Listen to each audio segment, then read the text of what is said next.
So just as a quick instant grace, Jim, it looks like the New York mayor's office is for sale again. And I I know how you love to get into the campaign finance stuff because we've done a couple episodes on that. How people are just, you want to slap a politician, just find out some campaign finance infraction and bring the heat. But I think there's more to that's going on right now, right? Yeah, so you're talking about the Eric Adams story, and I want Yeah. to be consistent here because I've spoken up against it being used against a Republican congressman. We'll put that in the show notes. I've spoken out about how it's been used against Donald Trump. We could put that in the show notes. But I want to now do it on behalf of a liberal Democrat from liberal New York City as well, because there's two things that jump out at me about this story. First, campaign finance laws solve no problem. So there, in every equation, there's a demand and a supply side. And the only thing that the campaign finance laws attempt to address is the demand side. They're saying it's wrong to want the power that is sitting there. It's wrong to want the contracts that are sitting there. And because it's wrong, we're going to not do anything about the supply of these things. We're only going to address the demand for it. You shouldn't demand it. If you do demand it, if you do try to buy these services, if you do try to capture and control them, and you don't do it under a certain legal way that we've set up for doing it, which means you need a lot of money to do it, and you may need to cut some corners even there. You definitely have to hire lawyers. Then we're going to penalize you. So it doesn't actually deal with the problem. The problem is the supply of it. And let me be blunt and explicit and clear so everybody knows where I'm coming from. There's too much government. There's too much government in the city of New York. The government in the city of New York is too big, just like the government virtually everywhere else is too big, including our state and federal government. So when you try to impose campaign finance laws, you're not doing anything about the massive government that's sitting there with a huge pot of gold that's sitting there waiting for you to come take it if you can get your guy in power. Big for sale sign. Big for right sale there. sign. Okay. So they're not dealing with that issue at all. Like this is the I would label campaign finance laws as the height of naivete. Okay? The second thing that gets to me is that one of the things that Eric Adams did here was he used this concept called straw donors. Now, a straw donor means that, Bill, instead of I've given my limit, or maybe I'm not even legally allowed to contribute under your campaign finance laws in this case, for the reason that I'm a foreign national.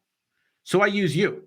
I give you money, and I give your wife some money, and I give someone else some money, and I have them make the donations instead of me make them directly. Well, there's nothing wrong with that, Jim. We've been doing that, around the world for decades.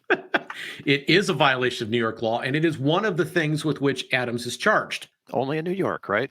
Well, it's actually illegal at the federal level too. I'm a little more familiar with the federal laws than I am the New York laws, for obvious reason. But it is illegal to channel a contribution through another human being, to get around the contribution limits by running it through other people. This is, by the way, one of the things that Steve Stockman, when we did an episode about him, was charged with. Yes. Okay. One of the purposes of campaign finance laws, the biggest one is to keep incumbents in charge, the powerful in charge, and make it very hard for challengers to succeed. But another thing is that sometimes challengers win, and that can be a real pain in the rear end. And we have to have a way to come back, get our political enemies. We have to have a way of taking those people out. So we can use criminal charges now, or the threat of criminal charges, to chase them and their supporters out of the system. The straw man purchase approach shows exactly what I just said, that where there's a will, there's a way. And the corruption is happening on a pretty consistent basis all the time. But let's say you had no straw man purchases and you had no contribution limits. Would they be more likely to be aired publicly? Would the evidence be put out for people to consume and understand and follow and report on? Or would they be more likely to be suppressed in these intricate ways? Well, not voluntarily, but if you had a law that coerced people to disclose their unlimited contributions.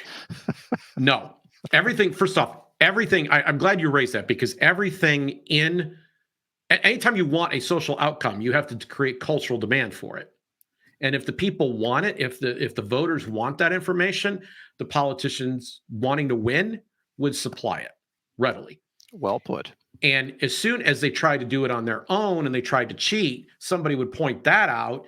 And then there would be this attempt to go to neutral third parties who would then supply that information. They would, and those neutral third parties would be selling their public reputation. In other words, they have to be golden that they Yeah. did all of this correctly.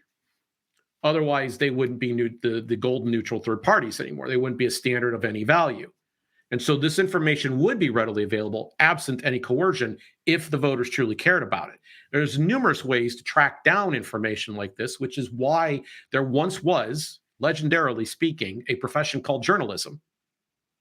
It did exist once upon a time, and they would go and do these investigative deep dive stories, and they would unveil or unearth the corruption that goes through. And a lot of times you can count on people with ethics called whistleblowers to bring this information. And if we rewarded whistleblowers, more information would come up. So all of this is on us. What do we want? How do we want it? We should be able to get what we want. We don't need to coerce to get it. Well, could you not argue that we are getting what we asked for? Like right now, the whole thing is playing out exactly the way we wanted.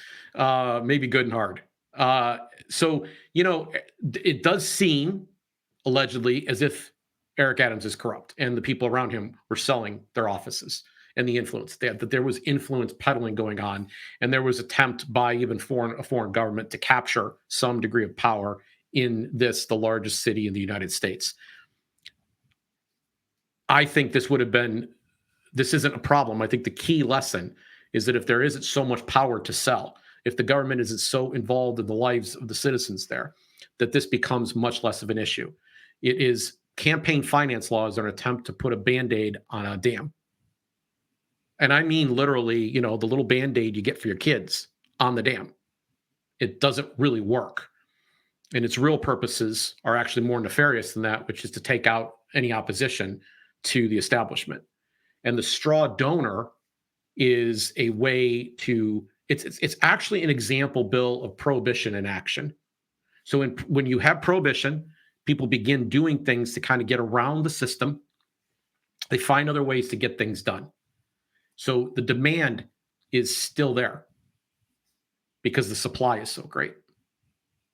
And that to me is the moral of the Eric Adams story.